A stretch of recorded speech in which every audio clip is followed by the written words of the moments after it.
Tanguay électronique, en première ligne.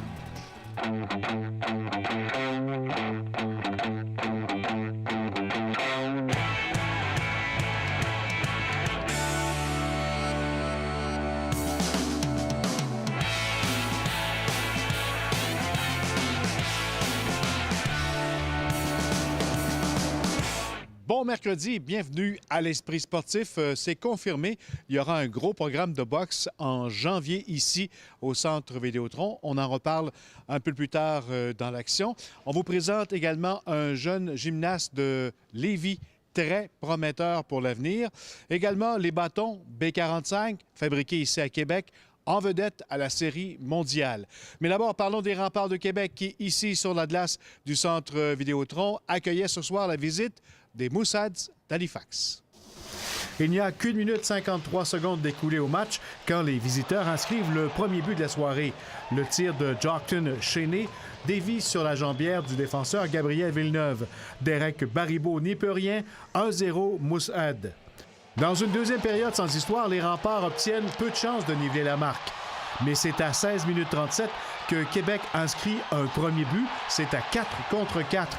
En échappée, Olivier Garneau fait preuve de générosité à l'égard de son capitaine bien surveillé. Mais c'est finalement le numéro 14 qui viendra inscrire le premier filet de l'équipe québécoise, un 6e de la saison pour Garneau, de boucher et gagner 1-1 après 40 minutes. Les Remparts soulèvent la foule en troisième en inscrivant 2 buts en l'espace de 41 secondes. À 5 minutes 54, Michael Robidoux marque un but spectaculaire, son 3e de la saison. Une aide va à Jesse Sutton.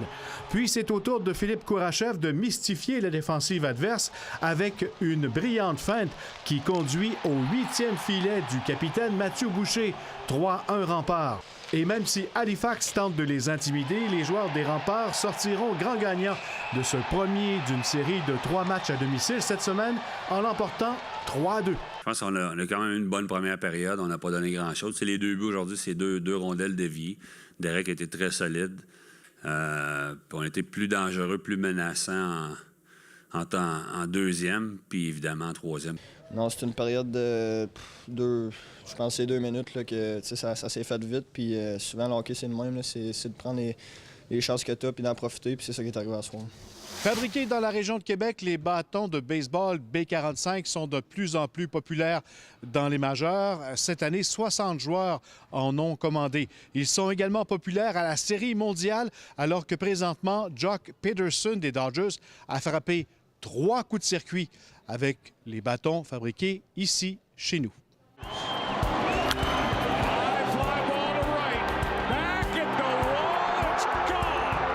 Quand Jock Peterson frappe 2 circuits en Série mondiale, ses coups résonnent jusqu'ici, dans le parc industriel du Berger à Québec, à l'usine B45. Toute l'équipe y touche. On fait le bâton, l'autre est le peinture. Après ça, même quand on le met dans le sac, puis on le sait que le lendemain, ce bâton est à TV, puis il frappe un circuit. C'est quelque chose de spécial.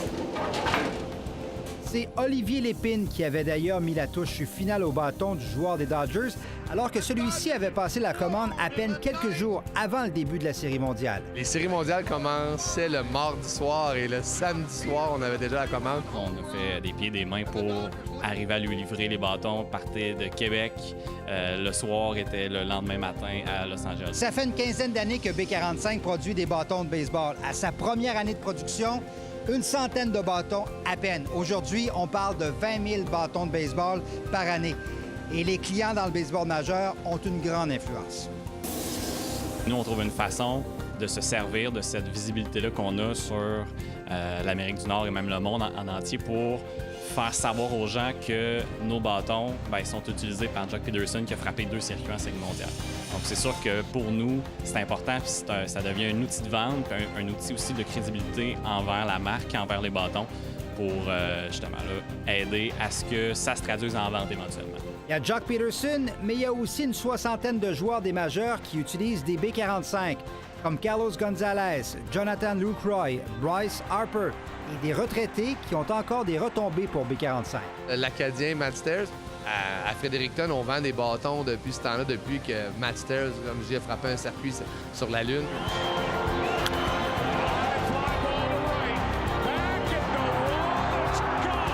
C'est sûr que quand tu vois quelqu'un à TV avec ton bâton, oui, effectivement, ça a une influence sur le joueur amateur. Ça fait des retombées, effectivement. Des retombées qui sont palpables, comme ces chèques des Dodgers sur le bureau de B45.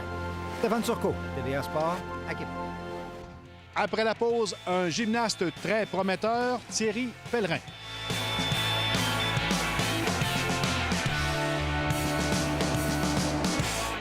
Âgé de 20 ans, Thierry Pellerin de Lévis est un athlète prometteur en gymnastique. Il a récemment participé à ses premiers championnats du monde. Ça avait lieu à Montréal. Ses entraîneurs voient en lui un espoir pour les Olympiques de Tokyo en 2020. Valérie Chouinard l'a rencontré à l'entraînement.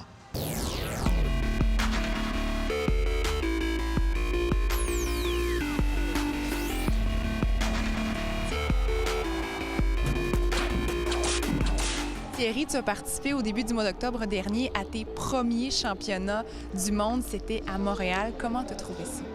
C'était extrêmement gros. Ça faisait des années qu'on entendait parler qu'il allait faire le championnat du monde à Montréal. Ils ont dit qu'ils allaient mettre le paquet tout sur l'organisation, les effets spéciaux, les nouveaux appareils de gym. Et c'était vraiment à la hauteur des attentes qu'ils nous avaient faites.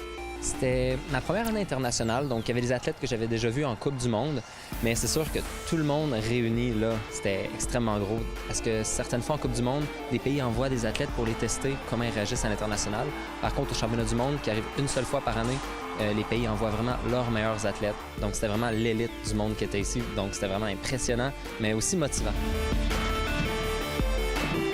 Souvent, quand tu as autant de gens qui te regardent, autant de gens qui crient pour toi, tu peux bloquer, figer, moins faire une belle performance, mais même si tout le monde criait, tout le monde encourageait, j'ai réussi à faire une performance que je suis très satisfait. Mon rêve, ce serait d'aller aux Olympiques, puis c'est atteignable en voyant les critères de sélection. On en a parlé à mes entraîneurs et moi.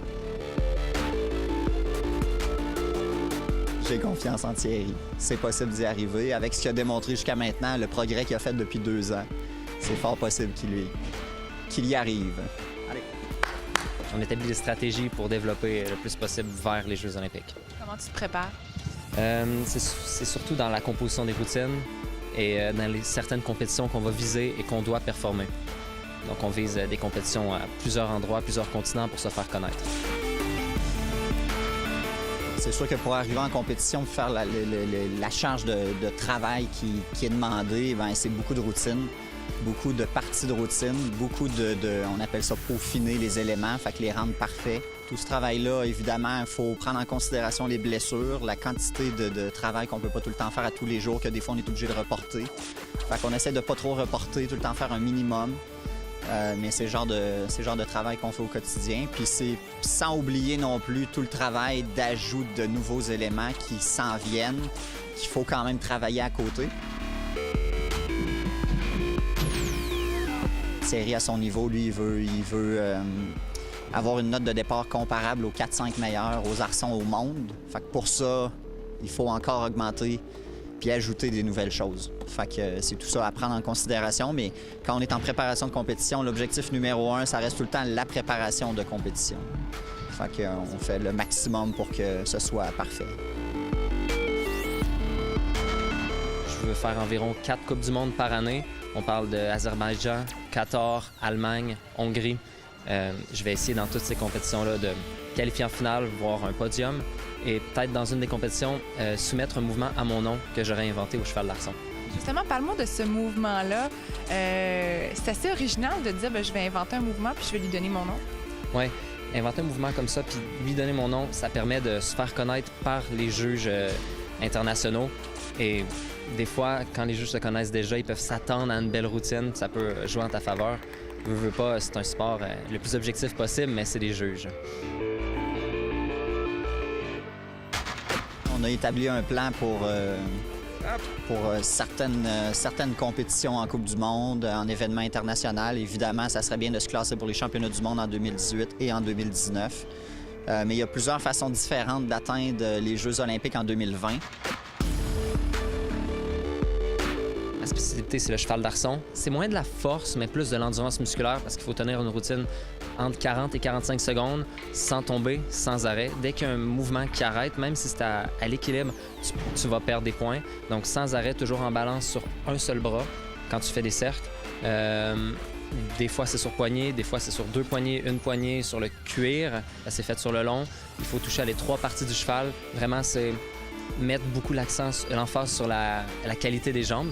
Tu n'as pas le droit de les décoller jamais. Puis c'est surtout l'endurance musculaire pour garder la même qualité au début de ta routine qu'à la fin de la routine. C'est là que j'ai fait le plus de compétitions internationales, mais je prévois développer le sol et le saut pour des événements internationaux dans la prochaine année. Tu t'entraînes combien d'heures par semaine? Ça dépend des semaines, mais on parle de entre 20 et 23 heures par semaine. On parle d'environ 6 jours d'entraînement sur 7, tous les après-midi de 1h10 à 5h25 ou 5h30, tout dépendant.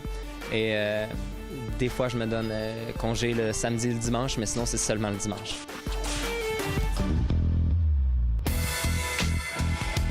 À la boxe, le combat tant attendu par les amateurs du Québec aura finalement lieu. Après des mois de spéculation, le champion du monde WBC des mi-lourds, Adonis Stevenson, se frottera à son aspirant obligatoire, Eleider Alvarez, le 27 janvier prochain au Centre Vidéotron.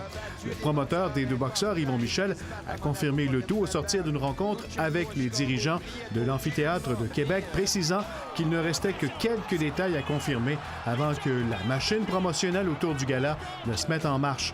Michel n'a pas voulu entrer trop dans les détails de l'organisation de ce gala, puisqu'une conférence de presse devrait avoir lieu d'ici une quinzaine de jours en présence des principaux acteurs. Et il n'y aurait pas qu'un seul titre mondial à l'enjeu. Il n'y a pas juste Stevenson, il n'y a pas juste Alvarez. On vous prépare un méga événement, un des plus importants qu'on va avoir présenté, nous, notre organisation, et évidemment ici à Québec. Il va y avoir plus qu'un championnat du monde. Il va y avoir aussi d'autres championnats. On parle d'avoir peut-être 4 ou 5 combats de championnat sur l'événement.